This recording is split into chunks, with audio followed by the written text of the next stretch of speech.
ಆಶ್ರಯ T V ಎಲ್ಲ ಪ್ರಿಯ ವೀಕ್ಷಕರಿಗೆ ಸತ್ಯವೇದ ಅಧ್ಯಯನ ಎಂಬುವಂಥ ಈ ಕಾರ್ಯಕ್ರಮಕ್ಕೆ ನಿಮ್ಮನ್ನು ಆತ್ಮೀಯವಾಗಿ ಸ್ವಾಗತವನ್ನು ಕೊಡ್ತೇವೆ.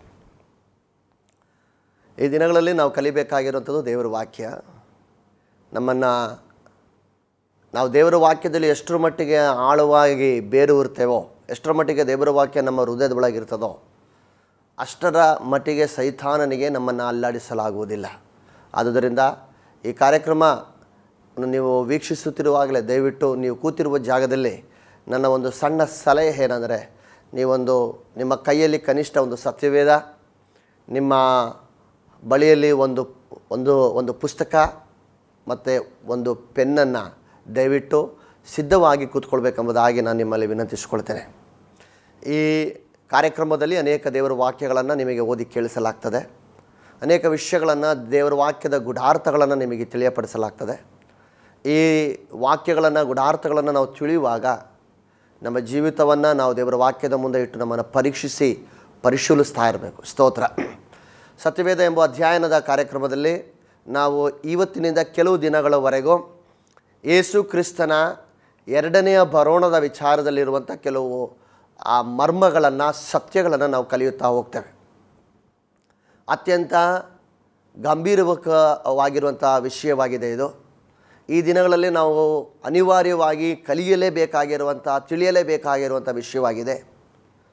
ಅನೇಕರು ತಿಳಿಯುವ ಹಾಗೆ ಅಥವಾ ಅನೇಕ ಕಡೆಗಳಲ್ಲಿ ಕಲಿಸುವಾಗ ಯೇಸು ಕ್ರಿಸ್ತನ ಬರೋಣಕ್ಕಿನ್ನೂ ಬಹಳ ತಡವಿದೆ ಅಥವಾ ಸಮಯ ಇನ್ನೂ ತುಂಬ ಇದೆ ಎಂಬುದಾಗಿ ತಿಳಿದು ಅವನ ತಪ್ಪಾಗಿ ಬೋಧಿಸುತ್ತಿರುವಂಥ ದುರುಪದೇಶಗಳ ಕಾಲಘಟ್ಟದಲ್ಲಿ ಜೀವಿಸ್ತದೆ ಎಂಬುದಾಗಿ ದೇವರ ಮಕ್ಕಳು ತಿಳಿಯಬೇಕು. ಈ ಕಾರ್ಯಕ್ರಮದ ಮೂಲ ಲಕ್ಷ್ಯವೇ ನಮ್ಮನ್ನು ಕ್ರಿಸ್ತನ ಮಟ್ಟಿಗೆ ಅಥವಾ ಕ್ರಿಸ್ತನ ಮಟ್ಟಿಗೆ ನಮ್ಮನ್ನು ಬೆಳೆಸುವಂಥದ್ದು ಅಥವಾ ಪ್ರವೀಣತೆಯಲ್ಲಿ ತರುವಂಥದ್ದಾಗಿದೆ. ಪ್ರಿಯ ವೀಕ್ಷಕರೇ, ದಯವಿಟ್ಟು ನೀವು ಮುಂದಿನ ಕೆಲವು ನಿಮಿಷಗಳನ್ನು ಈ ಕಾರ್ಯಕ್ರಮವನ್ನು ನೀವು ನೋಡುತ್ತಿರುವಾಗಲೇ ಬಹಳ ಪ್ರಾರ್ಥನೆ ಪೂರ್ವಕವಾಗಿ ಏಕಾಗ್ರತೆಯಿಂದ ನೀವು ಸಿದ್ಧತೆಯೊಟ್ಟಿಗೆ ಬರಬೇಕೆಂಬುದಾಗಿ ನಾನು ಕೇಳ್ಕೊಳ್ತೇವೆ. ನಾನು ಹೇಳಿದೆ, ಈ ದಿನಗಳಲ್ಲಿ ನಾವು ಕಲಿಯುವಂಥ ವಿಷಯ ಯೇಸು ಕ್ರಿಸ್ತನ ಪುನರಾಗಮನ, ಯೇಸು ಕ್ರಿಸ್ತನ ಎರಡನೇ ಬರೋಣ. ಅದಕ್ಕೆ ಸಂಬಂಧಪಟ್ಟಂಥ ಅನೇಕ ವಿಷಯಗಳನ್ನು, ಘಟನೆಗಳನ್ನು ಆ ದೇವರ ವಾಕ್ಯದ ಆಧಾರದಿಂದ ನಾವು ಕಲಿಯೋದಕ್ಕೆ ಹೋಗುತ್ತಾ ಇದ್ದೇವೆ. ಯೇಸು ಕ್ರಿಸ್ತನ ಪುನರಾಗಮನ ಎಂಬುವಂಥ ವಿಷಯ, ಅದರ ಪೀಠಿಕೆಯಲ್ಲಿ ನಾನು ಪುನರಾಗಮನ ಎಂಬುದಾಗಿ ಹೇಳುವಾಗಲೇ ನಮಗೆಲ್ಲರಿಗೂ ಅರ್ಥವಾಗುವಂಥ ವಿಷಯ, ಒಂದು ಸಾರಿ ಅವನು ಬಂದು ಹೋಗಿದ್ದಾನೆ, ಅದಕ್ಕೆ ಪುನರಾಗಮನ ಎಂಬುದಾಗಿ ಹೇಳೋದು. ಒಂದು ಸಾರಿ ಆತನ ಆಗಮನವಾಗಿ ನಂತರ ಎರಡನೆಯ ಆಗಮನಕ್ಕೆ ನಾವು ಪುನರಾಗಮನ ಎಂಬುದಾಗಿ ಕರೀತೇವೆ. ಹಾಗಾದರೆ ಮೊದಲನೆಯ ಬರೋಣ ಯಾವುದು? ಯೇಸು ಕ್ರಿಸ್ತನು ನರಾವತಾರವಾಗಿ ಭೂಮಿಯಲ್ಲಿ ಬಂದು ಆತನು ಮನುಷ್ಯನಾಗಿ 33 ವರ್ಷಗಳ ಕಾಲ ಜೀವಿಸಿ ಅದ್ಭುತಗಳನ್ನು, ಸೂಚಕ ಕಾರ್ಯಗಳನ್ನು ಮಾಡುತ್ತಾ ಅನೇಕರನ್ನು ದೇವರ ರಾಜ್ಯದೆಡೆಗೆ ನಡೆಸಿ ಶಿಲುಬೆಯ ಮರಣದ ಮೂಲಕವಾಗಿ ಆತನು ಸಾಯಲ್ಪಟ್ಟು 3ನೇ ದಿವಸ ಮೃತ್ಯುಂಜಯನಾಗಿ ಎದ್ದು ಇವತ್ತು ತಂದೆಯ ಬಲಭಾಗದಲ್ಲಿ ನಮಗೋಸ್ಕರ ಮಧ್ಯಸ್ಥಿಕೆ ಮಾಡುತ್ತಾ ಇದ್ದಾನೆ. ಪ್ರಿಯ ದೇವರ ಮಕ್ಕಳೇ, ಯೇಸು ಕ್ರಿಸ್ತನ ಪುನರಾಗಮನ ಅಥವಾ ಪ್ರತ್ಯಕ್ಷತೆ ಎಂಬುದಾಗಿ ಸತ್ಯವೇದದಲ್ಲಿ ಅದಕ್ಕೆ ಪದ ಕೊಡಲಿ, ಯೇಸು ಕ್ರಿಸ್ತನ ಪ್ರತ್ಯಕ್ಷತೆ ಎಂಬುದಾಗಿ. ನಾನು ಈ ಸಂದೇಶಕ್ಕೆ ಅಥವಾ ಈ ಒಂದು ಅಧ್ಯಯನಕ್ಕೆ ಹೋಗುವುದಕ್ಕಿಂತ ಮುಂಚಿತವಾಗಿ ನಿಮ್ಮ ಗಮನವನ್ನು ಯೇಸು ಕ್ರಿಸ್ತನ ಪ್ರತ್ಯಕ್ಷತೆಯ ಕುರಿತಾಗಿ ನಾವು ಕಲಿಯುವಾಗ ದೇವರ ವಾಕ್ಯ ಹೇಳ್ತದೆ, ಯೇಸು ಕ್ರಿಸ್ತನ ಪ್ರತ್ಯಕ್ಷತೆ ಚರಿತ್ರೆಯಲ್ಲಿ 3 ಬಾರಿ ಆಗಿದೆ ಅಥವಾ 3 ಬಾರಿ ಆಗುತ್ತದೆ ಎಂಬುದಾಗಿ. ಒಂದು, ಯೇಸು ಕ್ರಿಸ್ತನ ಪ್ರತ್ಯಕ್ಷನಾದನು ಎಂಬುದಾಗಿ ನಾವು ಓದ್ತೇವೆ. ಅದು ಇಬ್ರಿಯ ಪತ್ರಿಕೆ 9ನೇ ಅಧ್ಯಾಯದ 26ನೇ ವಾಕ್ಯದಲ್ಲಿ ಓದ್ತೇವೆ. ಯೇಸು ಕ್ರಿಸ್ತನು ನಮಗೋಸ್ಕರ ಪ್ರತ್ಯಕ್ಷನಾದನು. ವಾಕ್ಯನ ನಾವು ದಯವಿಟ್ಟು ಆ ವಾಕ್ಯವನ್ನು ಓದ್ಕೊಳ್ಳೋಣ. ಇಬ್ರಿಯ ಪತ್ರಿಕೆ 9ನೇ ಅಧ್ಯಾಯ ಅದರ 26ನೇ ವಾಕ್ಯ. ಆತನು ಲೋಕಾದಿಯಿಂದ ಎಷ್ಟೋ ಸಾರಿ ಬಾಧೆಪಟ್ಟು ಸಾಯಬೇಕಾಗಿತ್ತು, ಆದರೆ ಒಂದೇ ಸಾರಿ ಯುಗಗಳ ಸಮಾಪ್ತಿಯಲ್ಲಿ ಆತನು ಪಾಪ ನಿವಾರಣೆ ಮಾಡಬೇಕೆಂದ ಉದ್ದೇಶದಿಂದ ತನ್ನನ್ನು ಯಜ್ಞ ಮಾಡಿಕೊಳ್ಳುವುದಕ್ಕಾಗಿ ಪ್ರತ್ಯಕ್ಷನಾದನು. ಆ ಪದ ನೀವು ಗಮನಿಸಬೇಕು. It is in a past tense ಅಥವಾ ಭೂತಕಾಲದ ಸಂಬಂಧಪಟ್ಟದಾಗಿ ಬರೆಯಲ್ಪಟ್ಟಿದೆ. ಪ್ರತ್ಯಕ್ಷನಾದನು, ಕಳೆದು ಹೋದಂಥ ವಿಷಯ. ಈ ಪ್ರತ್ಯಕ್ಷತೆ ಯಾವುದು? ಈ ಪ್ರತ್ಯಕ್ಷತೆಯೇ ಯೇಸು ಕ್ರಿಸ್ತನ ಮೊದಲನೆಯ ಆಗಮನ ಅಥವಾ ನರಾವತಾರ ಎಂಬುದಾಗಿ ಬೈಬಲ್ ಭಾಷೆಯಲ್ಲಿ ಬರೆಯಲ್ಪಟ್ಟಿದೆ. ನರಾವತಾರ, ಇನ್ಕಾರ್ನೇಷನ್. ಎರಡನೆಯ ಪ್ರತ್ಯಕ್ಷತೆ, ಅಥವಾ ಇದು ನಾನು ಹೇಳಿದೆ ಯೇಸು ಕ್ರಿಸ್ತನ ಪ್ರತ್ಯಕ್ಷತೆ ಎಂಬುದಾಗಿ ಕಲಿಯುವಾಗ ಮೊಟ್ಟ ಮೊದಲು ನಾವು ಮೈಂಡಲ್ಲಿ ಇಟ್ಕೊಳ್ಬೇಕಾಗಿರೋಂಥದ್ದು 3 ಪ್ರತ್ಯಕ್ಷತೆ ಕುರಿತಾಗಿ. ಒಂದನೇ ಪ್ರತ್ಯಕ್ಷತೆ, ಆತನು ನರವತಾರವಾಗಿ ಪ್ರತ್ಯಕ್ಷನಾದನು, ಮನುಷ್ಯನಾಗೆ ಪ್ರತ್ಯಕ್ಷನಾದನು. ಎರಡನೆಯ ಪ್ರತ್ಯಕ್ಷತೆ ಅದರ 24ನೇ ವಾಕ್ಯ. ಅದೇ ಇದು ಇಬ್ರಿಯ ಪತ್ರಿಕೆ 9ನೇ ಅಧ್ಯಾಯದ 24ನೇ ವಾಕ್ಯ. ಕ್ರಿಸ್ತನು ನಿಜವಾದ ದೇವಾಲಯಕ್ಕೆ ಅನುರೂಪ ಮಾತ್ರವಾಗಿದೆಯೋ, ಕೈಯಿಂದ ಕಟ್ಟದಾಗಿಯೂ ಇರುವ ಆಲಯದಲ್ಲಿ ಪ್ರವೇಶಿಸದೆ ದೇವರ ಸಮ್ಮುಖದಲ್ಲಿ ನಮಗೋಸ್ಕರ ಕಾಣಿಸಿಕೊಳ್ಳುವುದಕ್ಕೆ ಎಂಬುದಾಗಿ ಬರೆಯಲ್ಪಟ್ಟಿದೆ. ಆದರೆ ನಮ್ಮ ಕನ್ನಡ ಭಾಷೆಯಲ್ಲಿ ಕಾಣಿಸಿಕೊಳ್ಳುವುದೆಂಬುದಾಗಿರುವಂಥ ಪದ ಇಂಗ್ಲೀಷ್ ಭಾಷಾಂತರದಲ್ಲಿ ಅಪಿಯರ್ ಎಂಬುದಾಗಿ ಬರೆಯಲ್ಪಟ್ಟಿದೆ. ಅಂದರೆ ಈ 9ನೇ ಅಧ್ಯಾಯದ 26ನೇ ವಾಕ್ಯದಲ್ಲೂ ಕೂಡ ಪ್ರತ್ಯಕ್ಷನಾದನು ಅಂತಿದ್ದಿಲ್ಲ, ಅಪಿಯರ್ಡ್ ಎಂಬುದಾಗಿ ಬರೆಯಲ್ಪಟ್ಟಿದೆ. ಅದೇ ವಾಕ್ಯವನ್ನು ಅಥವಾ ಇದೇ ಭಾಗವನ್ನು 24ನೇ ವಾಕ್ಯವನ್ನು ಇಬ್ರಿಯ ಪತ್ರಿಕೆ 9ನೇ ಅಧ್ಯಾಯದ 24ನೇ ವಾಕ್ಯನ ಅಪಿಯರ್ ಅಥವಾ ಪ್ರತ್ಯಕ್ಷನಾಗುತ್ತಿದ್ದಾನೆ ಎಂಬುದಾಗಿ ಇಲ್ಲಿ ಬರೆಯಲ್ಪಟ್ಟಂಥ ಎರಡನೇ ಪ್ರತ್ಯಕ್ಷತೆ ಯಾವುದು? ಆ ವಾಕ್ಯದಲ್ಲಿ ಅದರ ಇದು ಎರಡನೇ ಭಾಗದಲ್ಲಿ ನಾವು ಓದಿದ ಹಾಗೆ, ನಮಗೋಸ್ಕರ ಪರಲೋಕದಲ್ಲಿ ದೇವರ ಸನ್ನಿಧಾನದಲ್ಲಿ ಪ್ರತ್ಯಕ್ಷನಾಗುತ್ತಿದ್ದಾನೆ ಎಂಬುದಾಗಿ ಅದರ ಅರ್ಥ. ಇದು ವರ್ತಮಾನ ಕಾಲದ ಪ್ರತ್ಯಕ್ಷತೆ ಕುರಿತಾಗಿ ಬರೆಯಲ್ಪಟ್ಟಿದೆ. ಯೇಸು ಕ್ರಿಸ್ತನು ಪ್ರತ್ಯಕ್ಷನಾಗುತ್ತಾ ಇದ್ದಾನೆ. ಯಾವುದು ಈ ಪ್ರತ್ಯಕ್ಷತೆ? ಈ ಪ್ರತ್ಯಕ್ಷತೆ ಆತನು ನರವತಾರವಾಗಿ ಭೂಮಿಯಲ್ಲಿ ಪ್ರತ್ಯಕ್ಷನಾಗುವ ಕುರಿತಾಗಿ ಅಲ್ಲ, ಇವತ್ತು ಪರಲೋಕದಲ್ಲಿ ತಂದೆಯ ಬಲಭಾಗದಲ್ಲಿ ನಮಗೋಸ್ಕರ ಆತನು ಪ್ರತ್ಯಕ್ಷನಾಗುತ್ತಾ ಇದ್ದಾನೆ. ಪ್ರತಿ ಸಾರಿಯೂ ನಾವು ದೇವರ ವಾಕ್ಯವನ್ನು ಕಲಿಯುವಾಗ, ನಾವು ಪಾಪಕ್ಕೆ ಒಳಗಾಗಿ ತಪ್ಪಾದ ಮಾರ್ಗದಲ್ಲಿ ನಡೆಯುವಾಗ ದೇವರಿಗೆ ಕೋಪವನ್ನು ಎಬ್ಬಿಸುವಂಥ ಸ್ವಭಾವಗಳು, ಕ್ರಿಯೆಗಳು ನಮ್ಮಲ್ಲಿ ಬರುವಾಗ, ದೇವರ ಸ್ವಭಾವಕ್ಕೆ, ಆ ಪರಿಶುದ್ಧತೆ ಎಂಬುವಂಥ ದೇವರ ಆ ಅತ್ಯುನ್ನತವಾಗಿರೋ ಸ್ವಭಾವಕ್ಕೆ ನಾವು ಸರಿಸಮಾನನಾಗದೇ ಇರುವಾಗ ಅನೇಕ ಸಾರಿ ಕರ್ತನು ನಮ್ಮನ್ನು ಕೊಡಲಿಯನ್ನು ಹಾಕುವುದಕ್ಕೆ ಇದ್ದಾನೆಂಬುದಾಗಿ ನಾವು ಮತ್ತಾಯನ ಸುವಾರ್ತೆಗಳೆಲ್ಲ ಓದ್ತೇವೆ. ಅಥವಾ ಕರ್ತನಿಗೆ ನಮ್ಮ ಮೇಲೆ ಮೆಚ್ಚುಗೆ ಆಗದೇ ಇರುವಾಗ ಆತನು ನಮ್ಮನ್ನು ತಳ್ಳಿಬಿಡುವಂಥ ಸಾಧ್ಯತೆಗಳಿರ್ತದೆ. ಆಗ ಯೇಸು ಕ್ರಿಸ್ತನು ನಮಗೋಸ್ಕರ ತಂದೆಯ ಬಲಭಾಗದಲ್ಲಿ ನಿಂತುಕೊಂಡು ನಮಗೋಸ್ಕರ ಆತನು ಪ್ರತ್ಯಕ್ಷನಾಗುತ್ತಿದ್ದಾನೆ. ಉದಾಹರಣೆಗಾಗಿ ವಿಮೋಚನ ಕಾಂಡ ಗ್ರಂಥವನ್ನು ನಾವು ಕಲಿಯುವಾಗ ಇಸ್ರಾಯೇಲ್ ಮಕ್ಕಳು ಸೀನಾಯಿ ಬೆಟ್ಟದ ಕೆಳಭಾಗದಲ್ಲಿ ಮೋಶೆ ಬೆಟ್ಟವನ್ನು ಏರಿ 40 ದಿವಸಗಳಾಯಿತು, ಅವನು ತಿರುಗಿ ಬರಲಿಲ್ಲ. 40 ದಿವಸಗಳು ಆತನು ದೇವರ ಸಮ್ಮುಖದಲ್ಲಿ ಒಡನಾಟದಲ್ಲಿದ್ದಾಗ ಬೆಟ್ಟದ ಕೆಳಗೆ ಇಸ್ರಾಯೇಲ್ ಮಕ್ಕಳು ಒಂದು ಮೂರ್ತಿಯನ್ನು ಮಾಡಿ, ಒಂದು ಬಸವನ ಗೊಂಬೆಯ ಆಕಾರವನ್ನು ಮಾಡಿ ಅದರ ಮುಂದೆ ಕುಣಿದು ಕುಪ್ಪಳಿಸುತ್ತಿದ್ದಾಗ ನಾವು ಓದ್ತೇವೆ 32ನೇ ದೇವರ ಕೋಪವು ಅವರ ಮೇಲೆ ಇಳಿದು ಬಂತೆಂಬುದಾಗಿ. ಆಗ ಯೆಹೋವ ದೇವರು ಮೋಶೆಗೆ ಹೇಳ್ತಾನೆ, ನೋಡು, ಈ ಜನರು ಇವರು ಮೊಂಡರು, ನಾನು ಇವರನ್ನು ಸಹಿಸುವುದಿಲ್ಲ, ನಾನು ಇವರನ್ನು ಭಸ್ಮ ಮಾಡಿ ಹಾಕಿ ಇನ್ನೊಂದು ಜನಾಂಗವನ್ನು ನಿನ್ನಿಂದ ಹುಟ್ಟಿಸುತ್ತೇನೆಂಬುದಾಗಿ ದೇವರು ಹೇಳಿದಾಗ ಮೋಶೆ ಈ ಜನರ ಪರವಾಗಿ ದೇವರಲ್ಲಿ ಅಡ್ಡ ಬಿದ್ದನೆಂಬುದಾಗಿ ನಾವು ಓದುತ್ತೇವೆ. ಮೋಶೆ ಹೇಳ್ತಾನೆ, ಸ್ವಾಮಿ, ನೀನು ಇವರನ್ನು ನಾಶ ಮಾಡಬೇಕಾದರೆ ಮೊದಲು ನನ್ನ ಹೆಸರನ್ನು ಜೀವಬಾಧರ ಪಟ್ಟಿಯಿಂದ ತೆಗೆದು ಹಾಕು, ಅಥವಾ ಮೊದಲು ನನ್ನನ್ನು ನಾಶ ಮಾಡು. ನೋಡಿ, ದೇವರು ಇಸ್ರಾಯೇಲ್ ಮಕ್ಕಳನ್ನು ನಾಶ ಮಾಡುವುದಕ್ಕಾಗಿ ಕೈ ಎತ್ತಿದಾಗ ಮೋಶೆ ದೇವರ ಮುಂದೆ ಅಡ್ಡ ಬಂದ ಹಾಗೆ ಪ್ರತ್ಯಕ್ಷನಾದನೆಂಬುದಾಗಿ ನಾನು ಆ ಪದಕ್ಕೆ ಹೇಳ್ತೇನೆ. ಮೋಶೆ ದೇವರ ಮುಂದೆ ಅಡ್ಡ ಬಂದು, ದೇವರೇ, ನೀನು ಇವರನ್ನು ಸಾಯಿಸಬಾರದು, ಹೀಗೆ ನೀನು ಮಾಡಿದರೆ ನಿನ್ನ ನಾಮಕ್ಕೆ ಅಪಕೀರ್ತಿ ಆಗ್ತದೆ ಎಂಬುದಾಗಿ ಮೋಶೆ ಅವರ ಪರವಾಗಿ ಮಧ್ಯಸ್ಥಿಕೆಯನ್ನು ವಹಿಸುತ್ತಿದ್ದಾನೆ. ಇನ್ನೊಂದು ಉದಾಹರಣೆ ನಾನು ನಿಮಗೆ ಕೊಡುತ್ತೇನೆ. ಆದಿಕಾಂಡ 18ನೇ ಅಧ್ಯಾಯ ನೀವು ಓದುವಾಗ, ಒಂದು ದಿನ ಅಬ್ರಹಾಮನ ಮನೆಗೆ 3 ದೇವದೂತರು ಬರುತ್ತಾರೆ. ಅವರು ಯಾರೋ ಎಂಬುದಾಗಿ ತಿಳಿಯದೆ, ಆ ವ್ಯಕ್ತಿಗಳನ್ನು ಅಬ್ರಹಾಮನು ದೇವದೂತರೆಂಬುದಾಗಿ ತಿಳಿಯದೆ ಅವರನ್ನು ಸತ್ಕರಿಸಿ ನಂತರ ಅನೇಕ ವಾಗ್ದಾನಗಳನ್ನು ಅವರು ಅಬ್ರಹಾಮನಿಗೆ ಕೊಟ್ಟು ಅಲ್ಲಿಂದ ಹಿಂತಿರುಗಿ ಹೋಗುವಾಗ ಆ ವ್ಯಕ್ತಿ ಹೇಳ್ತಾರೆ, ನಾವು ಸೋದೋಮಿಗೆ ಹೋಗುತ್ತಾ ಇದ್ದೇವೆ, ಅಲ್ಲಿನ ಪಾಪ ನನಗೆ ಮುಟ್ಟಿದೆ, ಅಂದರೆ ಮುಗಿಲು ಮುಟ್ಟಿದೆ, ನಾನು ಆ ದೇಶವನ್ನು ನಾಶ ಮಾಡಲು ಹೋಗುತ್ತೇನೆ ಎಂಬುದಾಗಿ ಹೇಳಿದಾಗ ಅಬ್ರಹಾಮನು ದೇವರ ಮುಂದೆ ಎದುರಾಗಿ ನಿಂತನು ಎಂಬುದಾಗಿ ಬರೆಯಲ್ಪಟ್ಟಿದೆ. ಅಬ್ರಹಾಮನು ದೇವರಿಗೆ ಎದುರಾಗಿ ಅಥವಾ ಅವರಿಗೆ ಮಧ್ಯಸ್ಥಿಕೆ ವಹಿಸುತ್ತಿದ್ದಾನೆ.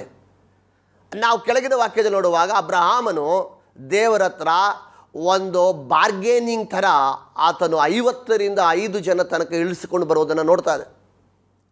ಪ್ರಿಯ ದೇವರ ಮಕ್ಕಳೇ, ಈ ಪ್ರತ್ಯಕ್ಷತೆಯಲ್ಲಿ ಇಲ್ಲಿ ಅಬ್ರಹಾಮನು ಸೋದೋಮಿನ ಪರವಾಗಿ ಅಥವಾ ಲೋಟನ ಪರವಾಗಿ ಅಡ್ಡ ಬಂದ ಹಾಗೆ, ಮೋಶೆ ಇಸ್ರಾಯೇಲರ ಪರವಾಗಿ ಅಡ್ಡ ಬಂದ ಹಾಗೆ, ಆ ದೈವ ಕೋಪವನ್ನು ತಪ್ಪಿಸುವುದಕ್ಕಾಗಿ ಹಳೆ ಒಡಂಬಡಿಕೆಯಲ್ಲಿ ಇವರಿಬ್ಬರು ದೇವರ ಕೋಪವನ್ನು ತಡೆಯುವುದಕ್ಕೆ ಅವರ ದೇವರ ಮುಂದೆ ಪ್ರತ್ಯಕ್ಷ ಆದ ಹಾಗೆ, ನಮ್ಮ ಪಾಪಗಳಿಗೆ ಸರಿಯಾಗಿ ದೇವರು ನಮ್ಮನ್ನು ಶಿಕ್ಷಿಸಲು ಕೈ ಎತ್ತುವಾಗ ಯೇಸು ಕ್ರಿಸ್ತನು ನಮಗಾಗಿ ಪ್ರತ್ಯಕ್ಷನಾಗಿ ಅಡ್ಡ ಬರುತ್ತಿದ್ದಾನೆ, ಮಧ್ಯಸ್ಥಿಕೆಯನ್ನು ವಹಿಸುತ್ತಿದ್ದಾನೆ. ಪ್ರಿಯ ದೇವರ ಮಗುವೆ, ಈ ಸತ್ಯವೇದ ಅಧ್ಯಯನದ ಈ ಶಾಲೆಯಲ್ಲಿ ನಾನು ನಿಮಗೊಂದು ಸಂದೇಶವನ್ನು ಈ ವಾಕ್ಯ ಭಾಗದಿಂದ ಹೇಳಲು ಬಯಸುತ್ತಾ ಇದ್ದೇನೆ. ಇವತ್ತು ಯೇಸು ಕ್ರಿಸ್ತನು ನಮಗೋಸ್ಕರ ಒಬ್ಬ ಒಳ್ಳೆಯ ಮಧ್ಯಸ್ಥಿಕನಾಗಿ ತಂದೆಯ ಎದುರಿನಲ್ಲಿ ನಮಗೋಸ್ಕರ ವಾದಿಸುತ್ತಾ, ಒಬ್ಬ ಒಳ್ಳೆಯ ವಕೀಲನಂತೆ ನಮ್ಮ ಪರವಾಗಿ ನಿಂತು ವಾದಿಸುವುದರ ಪರಿಣಾಮವೇ ಇವತ್ತು ನಮ್ಮಲ್ಲಿ ಅನೇಕರು ಜೀವದಿಂದ ಉಳಿದಿದ್ದೇವೆ. ನಾವು ಬದುಕಿ ಉಳಿದಿರೋದೇ ಯೆಹೋವನ ಕರುಣೆಯೇ ಎಂಬುದಾಗಿ ಕೀರ್ತನೆಗಾರನು ಹೇಳುತ್ತಾನೆ. ಏನದರ ಅರ್ಥ? ಅದರ ಅರ್ಥ ಇಷ್ಟೇ, ನಾವು ನಮ್ಮ ಪಾಪಗಳಿಗೆ ಸರಿಯಾಗಿ ದೇವರು ನಮ್ಮನ್ನು ಶಿಕ್ಷಿಸುತ್ತಾ ಹೋಗಿದ್ದೆಯಾಗಿದ್ದರೆ, ಹಳೆ ಒಡಂಬಡಿಕೆಯ ನಿಯಮಗಳು ಇವತ್ತು ನಮಗೆ ಅನ್ವಯಿಸಿದ್ದೆಯಾಗಿದ್ದರೆ, ಪಾಪಕ್ಕೆ ತಕ್ಕ ಶಿಕ್ಷೆ, ಈ ಕೈಯಿಂದ ನಾನು ಪಾಪ ಮಾಡುವಾಗ ಈ ಕೈ ಬತ್ತಿ ಹೋಗುತ್ತದೆ ಎಂಬುದಾಗಿ ಇಟ್ಟುಕೊಳ್ಳಿ, ಈ ಕಣ್ಣಿನಿಂದ ನಾನು ಪಾಪ ಮಾಡುವಾಗ ಈ ಕಣ್ಣು ನನ್ನದು ಹೋಯ್ತೆಂಬುದಾಗಿ ತಿಳಿದುಕೊಳ್ಳಿ, ನಾನೊಂದು ಸುಳ್ಳು ಹೇಳಿದಾಗ ನನ್ನ ನಾಲಿಗೆಯು ಅದು ಸೀದು ಹೋಯ್ತೆಂಬುದಾಗಿ ತಿಳಿದುಕೊಳ್ಳಿ, ಅಥವಾ ನಾನು ಯಾವುದೇ ತಪ್ಪಾದ ಕೆಲಸಕ್ಕೆ ಕೈ ಹಾಕುವಾಗ ಹೋಗುವಾಗ ಆ ನನ್ನ ಶರೀರದ ಒಂದೊಂದು ಅವಯವಗಳು ದೇವರು ಅದನ್ನು ಶಿಕ್ಷೆಗೆ ಒಳಪಡಿಸಿ ಅದು ಕಾರ್ಯ ಇಲ್ಲದ ಹಾಗೆ ಮಾಡಿದೆ ಆಗಿದ್ದರೆ, ಈ ಸ್ವರವನ್ನು ಕೇಳುತ್ತಿರುವಂಥ ನೀವು ಅಥವಾ ನಿಮ್ಮ ಮುಂದೆ ಮಾತನಾಡುತ್ತಿರುವಂಥ ನಾನು ಇವತ್ತು ಈ ರೀತಿಯಾಗಿ 2 ಕೈ 2 ಕಾಲು ಕಣ್ಣು ತಲೆ ಶರೀರ ಉಳ್ಳವನಾಗಿ ಇವತ್ತು ಇಲ್ಲಿ ಕೂರಲಿಕ್ಕೆ ಸಾಧ್ಯವಿರುತ್ತಿರಲಿಲ್ಲ. ನಾವು ಎಂದು ದೇವರ ಶಿಕ್ಷೆಗೆ ಪಾತ್ರರಾಗಿ ಭಸ್ಮವಾಗಬೇಕಾಗಿ ಬಂದಿತ್ತು. ಆತನ ಕೊಡಲಿಯು, ಆತನ ಆ ಶಿಕ್ಷಾಕರವಾಗಿರುವಂಥ ಪೆಟ್ಟು ನಮ್ಮ ಬುಡಕ್ಕೆ ಎಷ್ಟೋ ಸಾರಿ ದೇವರು ಕೈ ಎತ್ತಿದಾಗಲ್ಲ ಯೇಸು ಕ್ರಿಸ್ತನು ಪ್ರತ್ಯಕ್ಷನಾಗಿ ಬರುತ್ತಾ ಇದ್ದಾನೆ. ಅದರ ಪರಿಣಾಮವೇ, ಅದರ ಪ್ರತಿಫಲವಾಗಿಯೇ ಮುಂದುವರಿದ ಭಾಗವೇ ಇವತ್ತು ನಾವು ಜೀವದಿಂದ ಉಳಿದಿದ್ದೇವೆ. ಪ್ರಿಯ ದೇವರ ಮಕ್ಕಳೇ, ಈ ಸಂದೇಶವನ್ನು ಅಥವಾ ಈ ಅಧ್ಯಯನದಲ್ಲಿ ನೀವು ಕೇಳುತ್ತಿರುವಾಗಲೇ ಇನ್ನೊಂದು ಅದಕ್ಕೆ ಭಾಗವನ್ನು ಕೂಡ ನಾನು ತಿಳಿಯಪಡಿಸ್ತೇನೆ. ಅನೇಕ ಸಾರಿ ದೇವರು ನಮ್ಮ ಪರವಾಗಿ ಅಥವಾ ಯೇಸು ಕ್ರಿಸ್ತನು ನಮ್ಮ ಪರವಾಗಿ ದೇವರ ಬಳಿಯಲ್ಲಿ ಪ್ರತ್ಯಕ್ಷನಾಗುತ್ತಾ ಒಂದೊಂದು ಅವಕಾಶವನ್ನು ಕೇಳುತ್ತಿದ್ದಾನೆ. ಇದೊಂದು ಸಾರಿ ಬಿಡು, ಯೋಹಾನ್ ಸುವಾರ್ತೆಯಲ್ಲಿ ನಾವು ಓದ್ತೇವೆ, ಇದೊಂದು ಸಾರಿ ಬಿಡು, ಮುಂದಿನ ವರ್ಷ ಅವನು ಫಲ ಕೊಡ್ತಾನೆ ಎಂಬುದಾಗಿ ಯೇಸು ಸ್ವಾಮಿ ನಮ್ಮ ಕುರಿತಾಗಿ ದೇವರ ಬಳಿಯಲ್ಲಿ ಒಂದು ರಿಕ್ವೆಸ್ಟನ್ನು ಕೊಟ್ಟಿದ್ದಾನೆ. ಇದಕ್ಕೊಂದು ಲಿಮಿಟ್ ಇದೆ. ಈ ರೀತಿಯಾಗಿ ನಾವು ತಪ್ಪುಗಳನ್ನು ನಡೆಸಿಕೊಂಡೇ ಹೋಗುತ್ತಾ ಇದ್ದಾರೆ. ನಮ್ಮ ಒಳ್ಳೆಯ ವಕೀಲಾಗಿರುವಂಥ ಯೇಸು ಕ್ರಿಸ್ತನು ಯಾವಾಗಲೂ ತಂದೆಯ ಬಳಿಯಲ್ಲಿ ನಮಗೋಸ್ಕರ ಕೇಳುತ್ತಿದ್ದ ಹಾಗೆ ಯಾವಾಗಲೂ ಕೇಳಬೇಕಂತಿಲ್ಲ. ಒಂದು ವೇಳೆ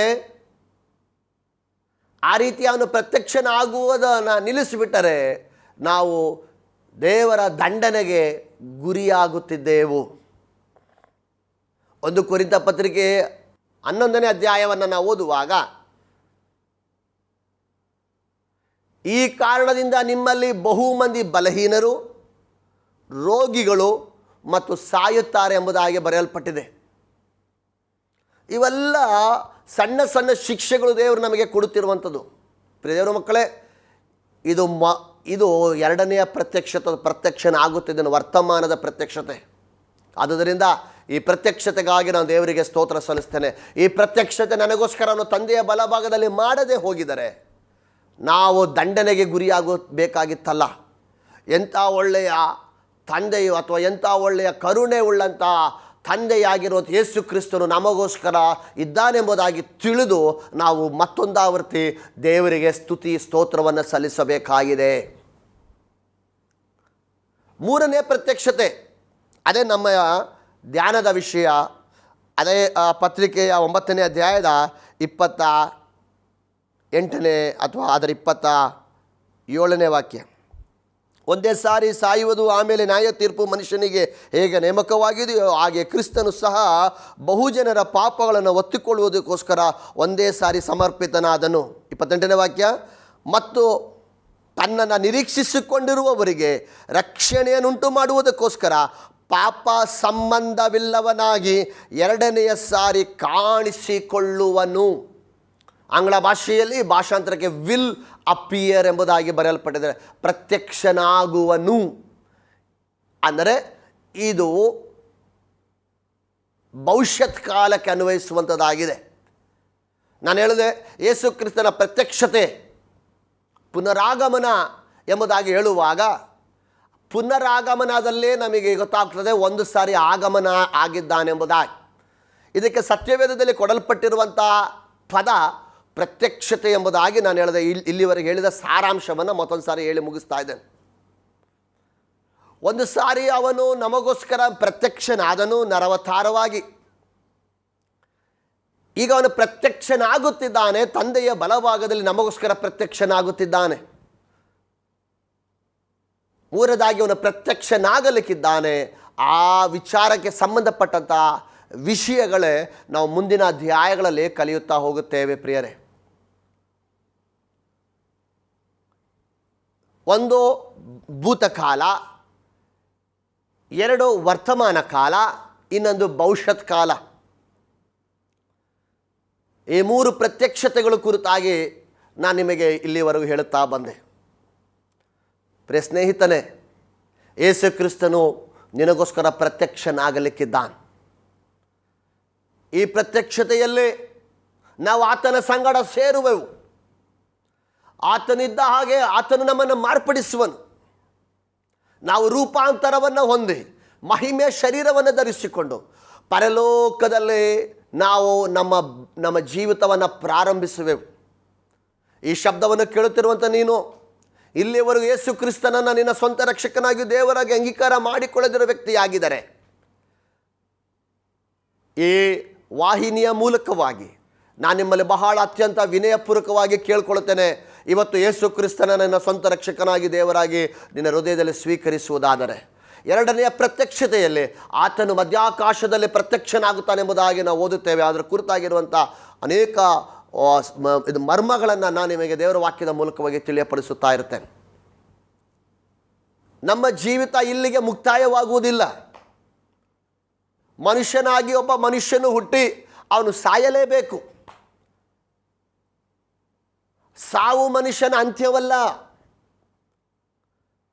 ಕ್ರೈಸ್ತರಾದ ನಾವು ನಂಬುತ್ತೇವೆ, ಸತ್ಯವೇದ ನಮಗೆ ತಿಳಿಯಪಡಿಸುತ್ತದೆ, ಈ ಸಾವಿನಿಂದ ನಮ್ಮ ಜೀವ ಅಥವಾ ನಮ್ಮ ಹೊಸ ಜೀವನ ಪ್ರಾರಂಭವಾಗುತ್ತಿರುವಂಥದ್ದೇ ನಮ್ಮ ಸಾವಿನಿಂದ.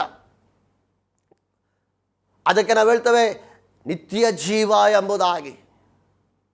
ನೀನು ನಿತ್ಯ ಜೀವಕ್ಕೆ ಬಾಧ್ಯಸ್ಥನಾಗದಿರುವಂಥ ವ್ಯಕ್ತಿಯಾಗಿದ್ದಾರೆ.